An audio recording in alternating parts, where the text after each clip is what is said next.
When a person begins to get beyond themselves, the only thing they're left as is pure consciousness. They're left as an awareness, aware that they're aware in infinite space. Now, the quantum field is an invisible field of information that transcends time and space. In other words, there's no people there, there's no bodies, there's no things, there's no places, there isn't even time. So take away the earth, take away the moon, take away the stars, take away the light from the stars, take away the galaxies, take away everything material. And what are you left with? Just an infinite space of nothing physical. That is the quantum field. But just because you can't see something doesn't mean it doesn't exist. So you can only experience that field with your awareness. Now, getting people to that elegant moment, we can only talk around. You have to practice doing it. And now I'm happy to say, after 6 years of laboring with people to get beyond themselves and to be able to slow their brainwaves down from that beta brainwave pattern, that high beta brainwave pattern, into alpha and theta, the whole purpose of meditation is to get beyond the analytical mind. And what separates the conscious mind from the subconscious mind is the analytical mind. So then, as people begin to slow down their brainwave patterns, they're actually entering the operating system where all those hardwired attitudes and automatic habits and programs and emotional reactions and addictions exist. Now they can begin to make measurable changes. So then if you take a group of people and you work with them to get beyond themselves, there's going to be an enormous amount of chaos that's going to be created in the brain and the body, and they're going to want to quit, and they're going to give up, and they're going to get frustrated. But if I give them another opportunity, they're going to do it again. If I give them another opportunity, sooner or later, they're going to finally surrender. And when they do, they're going to connect to that field. And it's the most familiar, unfamiliar feeling you'll ever have. It's a level of coherence or order, because as you get closer and closer to that field as an awareness, you experience greater and greater degrees of oneness and wholeness and less separation. So if you feel less separate from your dreams, then you feel like you already have them. You're no longer in want or lack. You feel whole. And when you feel whole, you can't want because you feel like you have everything. And that is the perfect place to create from. And so we've worked, Michael, so hard in helping people to get to these points. And I'm so happy to say that when we're doing these week-long events now, I never, ever in my life thought I'd be witnessing what I'm witnessing in terms of changes in health and mystical experiences. And you can't tell me now you're too old to do this. You can't tell me that now. You can't tell me you're too sick to do this. You can't even tell me that, because I've seen all kinds of ages and all kinds of sick people really reverse some very serious health conditions. You can't tell me you had a turbulent past and you can't change, because I've seen some people with some really turbulent pasts get beyond it. I've seen people that were out of shape, overweight, underweight, vegetarians, carnivores. I've seen it happen in all different sizes, shapes, and people. And the beauty behind it is that it's inclusive, and it's happening more and more. One of the things that we do is we teach people that very simple meditation of finding the elegant sweet spot of the generous present moment. That when they get beyond their body, their environment, and time, and they become pure consciousness, they have to be in the present moment to do that. Now, there's a formula for that as well. And if you can go and check out some of the meditations, but we teach people the basis of how to get there. Heart coherence is another way to begin to slow your brainwave patterns down. When you're feeling with your heart, I always say the brain thinks, but the heart knows. When you're feeling with your heart, and you're trusting the intuition of your heart, that's because your energetic field is tapping into information, and your heart becomes the compass for you to know. So then when you lead with your heart in your life, it's very different than leading from any other place. So if you're going to believe in a future that you're creating with all of your heart, it better be open and activated. So heart coherence is another way. We have certain breathing techniques that we teach people that help to slow their brainwave patterns down to get into that place. But I mean, there's many ways to go about it, but the key is that you do it. Because if you don't do it, you're probably not going to experience the benefits. And just like any skill or any habit, in the beginning it takes a lot of conscious effort, but then once you get good at it, then you can do it automatically. And we have people in our work that we've measured their brainwave patterns. They can change their brainwaves in 4 seconds, 5 seconds, 9 seconds, 12 seconds. It's not like, hey, I'm getting to the quantum field before you. It's more like, I know how to do this. I've been doing it. I know how to get there. It's a skill. And that becomes highly effective and important when you're at a balance and you need to make your way back to balance. Our community just naturally says, excuse me, I'm going to take a few moments and get centered here. You have to come up against the end of your emotional belief.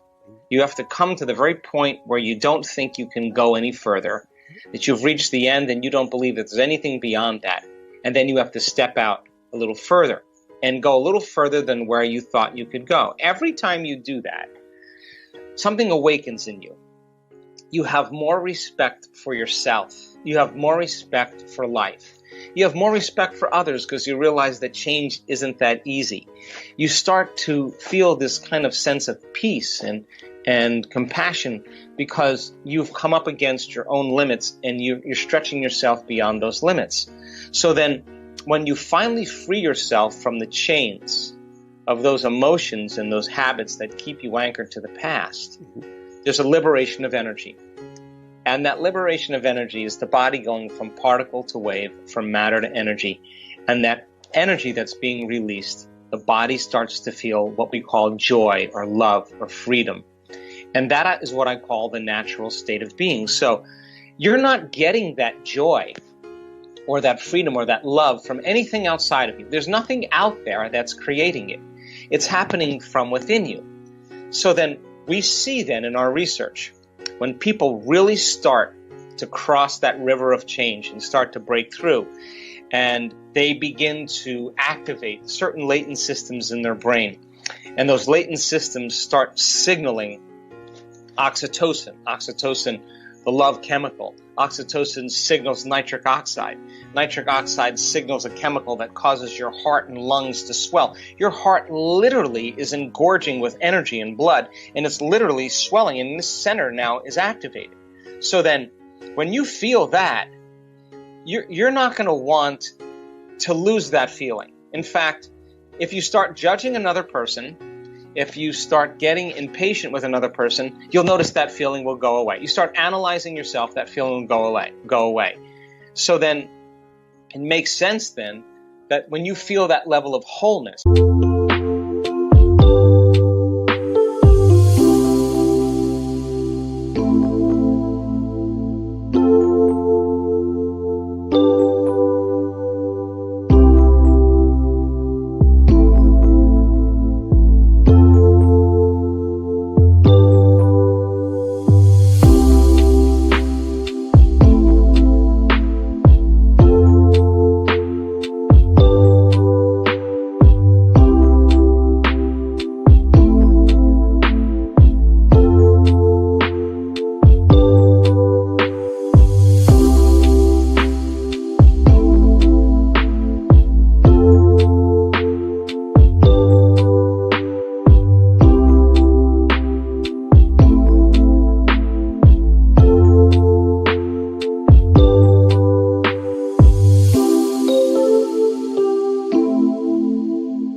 that you feel so whole that you wouldn't want to lose the feeling, then self-love leads to allowing, which means I'm just going to allow you because I'm so in love with myself, I can allow you. When I'm not in love with me, I'm going to pick you apart.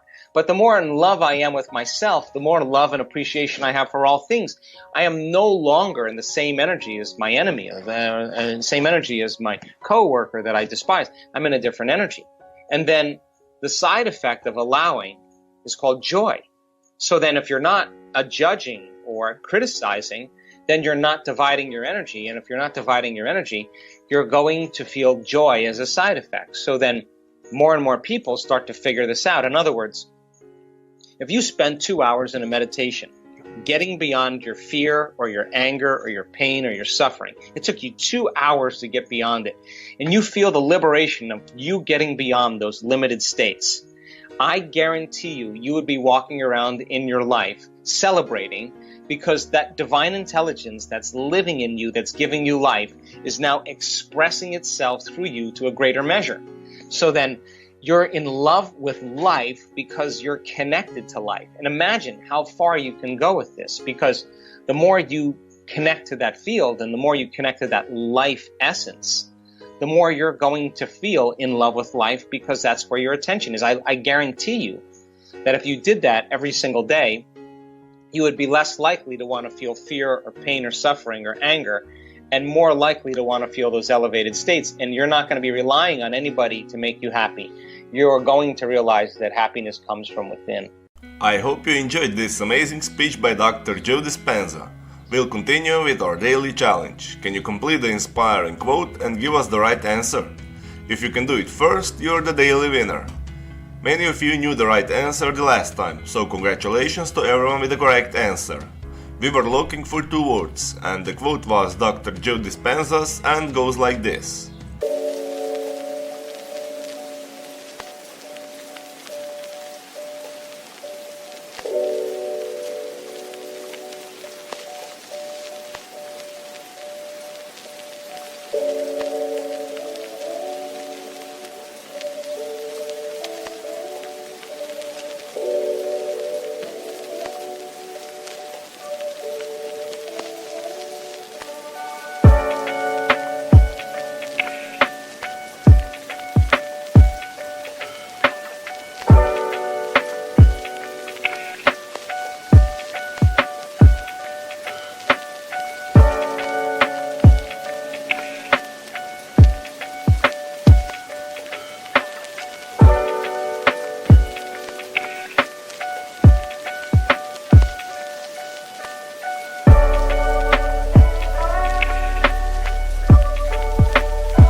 nerve cells that fire together, and the correct answer was wired together.